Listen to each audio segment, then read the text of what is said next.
Hey everybody, how's it going? Got some painting done, a little bit of painting done over the weekend. I'm still painting, but this is what I have finished. It's just one model. He's been paint in progress for a while. He is my Reavers Blood Knight, and in case you're wondering what's that mean, he's a counts as Emperor's Champion. As I said in my other Reavers video, I plan to magnetize all my assault marines and some tactical marines to have jump packs and regular backpacks, so I can do Blood Angels jump infantry, Blood Angels mechanized, or Black Templars list. Not the same time, obviously, but so when you want a Black Templars list, you need an Emperor's Champion, and instead of making some guy magnetized to fit in, I made a counts as Emperor's Champion with a big axe because it fits the Blood Reavers theme, calling him Blood Knight to fit their fluff. So pretty much here he is. He's a kit bash. He's got the banner from the Space Marine Veterans blister painted to look like a score. Focus. Come on, there we go. We can get even closer. No, camera's not cooperating today. But it's painted to look like it's got gore on it. And it is darker. There is dark recesses in the chain link. It's just not showing up well in the video right now. But it's painted with scab red, regular blood red, not mixed together, but dry brush on top of each other and mixed and mashed together in no particular order, and then gloss varnish to make it look slick with blood. The backpack is a Dark Angels veteran backpack with the sword and the skulls for the exhaust ports. The head is a Fantasy Chaos Warriors Regiment head. It's the same heads or head types that I use for my pre-Heresy 1000 Suns. The difference is I kept the horns on in this case. And I did that for two reasons. It looks cool, it makes them look more menacing and evil. And because Chaos does not corner the market on horns, horns can be used to represent on many different chapters. You can use on Space Wolves if you wanted to. That's just you can even use them on other knightly or Viking-like chapters. I forget the names of them. You can use horns on salamanders even, represent like Drake's horns or something. And these guys are loyalists to the Imperium. They defend the Imperium, and I wanted them to have horns, at least on one guy, just one guy. So I wanted to give the look of, wow, just because he's Imperial doesn't mean he doesn't look evil, he looks scary, and I wanted that feel of for the Blood Knight, so he looks scary. Anyway,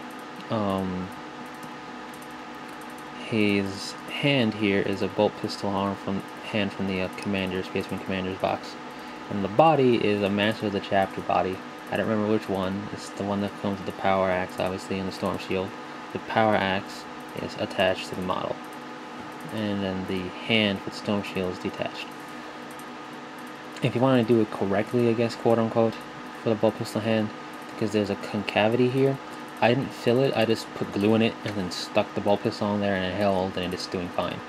But if you want to do it properly, I guess would be the term to use, you should fill that little divot with green stuff to make the end of the arm flush and smooth, so you can glue the bolt pistol down for better surface area.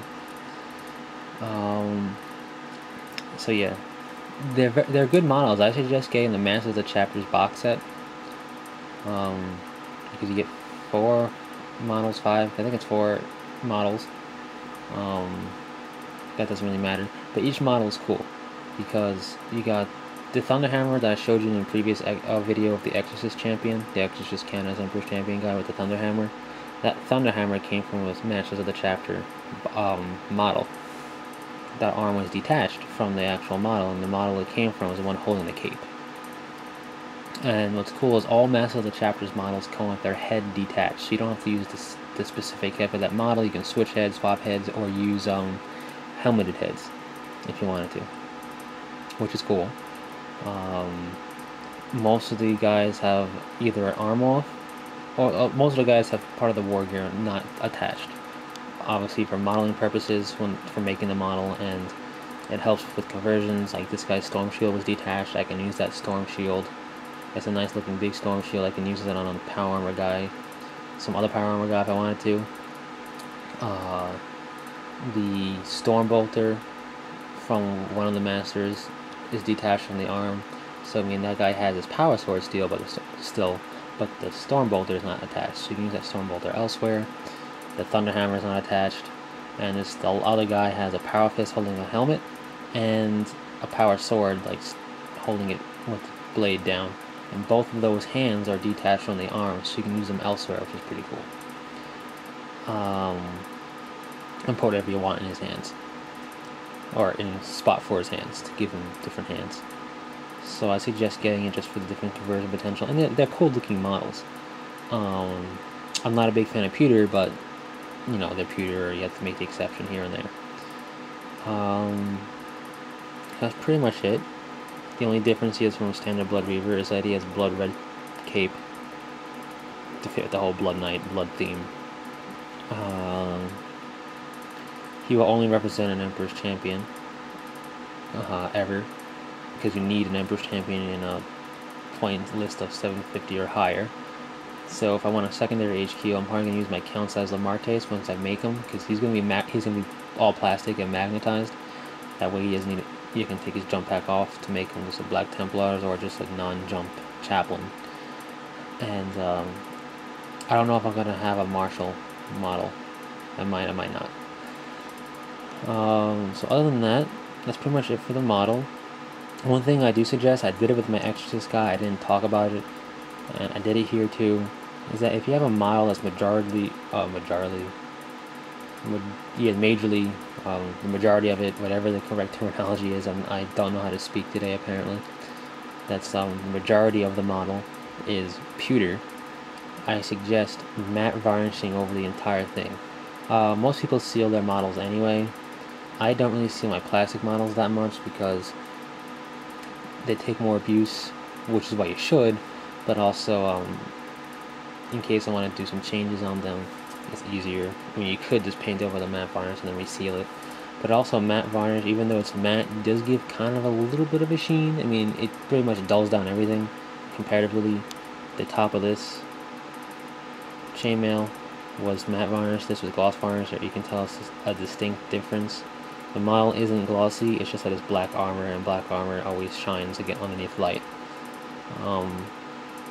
But it is more, it does tone everything down, but at least the matte varnish I'm using and the matte varnish I've seen being used still gives it a slight, I don't want to say glossy texture, but it gives it a slight more reflective quality to it, to the paint, which is fine when you're painting armor, but if you're doing over flesh, it's kind of weird. So that's why I don't really have a problem with my plastic models losing paint, because plastic holds paint better. But pewter models, any pewter model I do, I matte varnish it. And with this guy being a kit bash, the backpack, the helmet, and the hand are plastic, I just matte varnished over that to keep it consistent. But I highly suggest if you're going to invest time in painting a pewter model, and you don't normally matte varnish it. Or any model that you've spent a lot of time on. Now I do put matte varnish over decals, and that's fine on plastic models. It looks fine just to put to hold it there, make it extra hold, and to like keep it blend in. But I'm rambling now. But yeah, definitely matte varnish these guys. The pewter chips off paint easily, so seal them somehow, either matte or gloss if you want a glossy look. But that's pretty much it. The next paint video will probably be 2 Space Marines doing my successor chapter's colors. And then I'll do another video in the future explaining the successor chapter and what their name is and everything. And we're also working on a Callous Assassin, plus a test model for another do-it-yourself chapter, but that won't be in the far future because he's just 2 arms right now. So yeah, pretty much the next 2 paint and progress videos will probably be the Callous Assassin and those 2 Marines for my own chapter, my Dark Angel successor chapter. And that's pretty much it for that. I'm working on Magnetized Belial, so there'll be a video on that as well, and on his base, because I will have to make his base. So there'll be another all your base video. So until then, take it easy.